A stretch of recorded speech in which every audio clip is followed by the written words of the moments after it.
खबर मध्य प्रदेश के ग्वालियर से, जहां पति के मरने के बाद उनकी बीवी और भाभी ने बैंक द्वारा प्रताड़ित करने का लगाया आरोप। खबर के बारे में विस्तार से जानेंगे, उससे पहले लेंगे एक छोटा सा ब्रेक के बाद जल्द हाजिर होंगे। इस खबर के प्रायोजक हैं फास्टको। जल्दी हो जाना तो फास्टको बुलाना। बाइक से लेकर लग्जरी कार सेल्फ ड्राइव पर उपलब्ध। ग्रुप ट्रेवल के लिए लग्जरी बस भी उपलब्ध। सबसे सस्ता एक बार सेवा का मौका अवश्य दें। व्हाट्सएप करें 9044 808 808। ब्रेक के बाद आप सभी का स्वागत है। खबर मध्य प्रदेश के ग्वालियर से, जहां पूनम भदौरिया ने एक प्रेस कॉन्फ्रेंस करके यूनियन बैंक और सेंट्रल बैंक के अधिकारियों पर प्रताड़ित कराने का आरोप लगाया।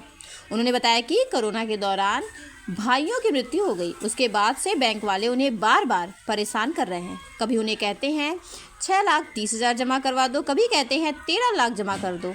उन्होंने 10 लाख जमा करवाए, इसके बावजूद बैंक वालों ने उन्हें परेशान करना नहीं छोड़ा। देखें ग्वालियर से नीरज हांडा की रिपोर्ट। 10वें दिन पहले छोटा भाई गया तो उसके 10वें दिन बड़ा भाई चला गया, सुरेंद्र सिंह भदौरिया, वो चले गए। तो हमारे ऊपर पहाड़ तो पड़ा था। हमारी कोई स्थिति थी घर में, कहीं किसी को अटैक करना है, कहीं कुछ हालत खराब थी। हम लोग है ना कोई देख भी नहीं पा रहे थे। बिजनेस देखना तो बहुत दूर की बात है। कुछ समझ में नहीं आ रहा था कि क्या हो रहा है हमारी फैमिली में, हमारे परिवार में क्या हो रहा है। ये सोच के हम लोग बहुत दुखी कर रहा था।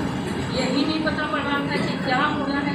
बैंक वालों का फ़ोन आया, लेटर आया, तो बोले है ना आपको है ना आपकी जो है ना 12 से हो चुकी है। तो मैं खुद गई वहाँ पर, मैंने उनसे रिक्वेस्ट किया कि बताइए हम लोग इतने परेशान थे और हैं, हमें तो कुछ मालूम नहीं है कभी है। तो उन्होंने बताया कि आप 6.5 लाख रुपये जमा कर दीजिए, आपका खाता सही हो जाएगा। तो हमने कहा ठीक है, हम व्यवस्था करते हैं 6.5 लाख रुपये। एकदम से अभी तो हमारे पास कोई भी मनी नहीं है। व्यवस्था की ये लोग ऐसे की बात उनसे करो तो ये बेहोश हो जाते हैं। कोई लोगों को समझ में नहीं आ रहा था कैसे उनको संभालें।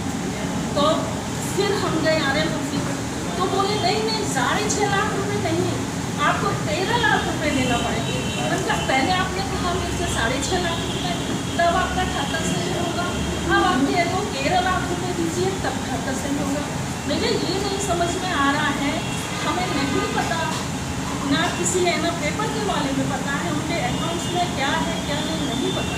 लेकिन आप हमें पूरा बताइए कि आपका सही पैसा क्या है, हमें क्या करना है। हम चलाना चाह रहे हैं क्योंकि हमारे बच्चों का पालन पोषण कैसे होगा, तो ये हमने उनसे कहा। तो बोला नहीं आपको 13 लाख रुपये जमा करना पड़ेगा। फिर मैंने जैसे करके 10 लाख रुपये सेंट्रल बैंक में जमा कर दिया। इसके बाद भी उन्होंने कहा अभी आपका खाता ठीक नहीं हो रहा है। और आप ये देखिए, ये बैंक का पूरा सर्टिफिकेट है, ये मैंने उनको कई बार पत्र किया, ये है और ये आप देखिए। हमारे भाई थे सुरेंद्र सिंह भदौरिया और छोटा वाला सत्येंद्र सिंह भदौरिया, कोरोना में दोनों की डेथ हो गई। तो दोनों कंपनियाँ चलाती थी, सुरेंद्र सिंह भदौरिया बालाजी थर्माकोल और सत्येंद्र सिंह भदौरिया प्रभा फोन इंडस्ट्रीज़। उन दोनों की कोरोना में डेथ होने की वजह से विपत्तियों का पहाड़ हमारे परिवार के ऊपर टूट पड़ा। और उसी दौरान बैंक वालों ने बहुत ही परेशान किए। हम गुहार लेकर सबके पास गए, हमने सबसे रिक्वेस्ट किया कि हमारी मदद की जाए। कलेक्टर मैडम के यहाँ भी गए, उन्होंने कहा ये हमारा मैटर नहीं है। और बैंक वालों से भी हमने काफ़ी रिक्वेस्ट किया। अब हम ये चाह रहे हैं कि हमें मदद मिले कहीं से। किस तरीके की मदद चाहते हैं?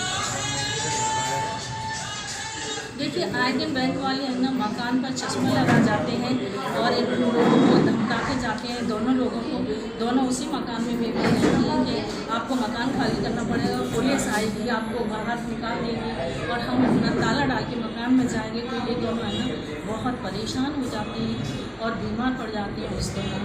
तो हम ये चाह रहे हैं गवर्नमेंट से ये दोनों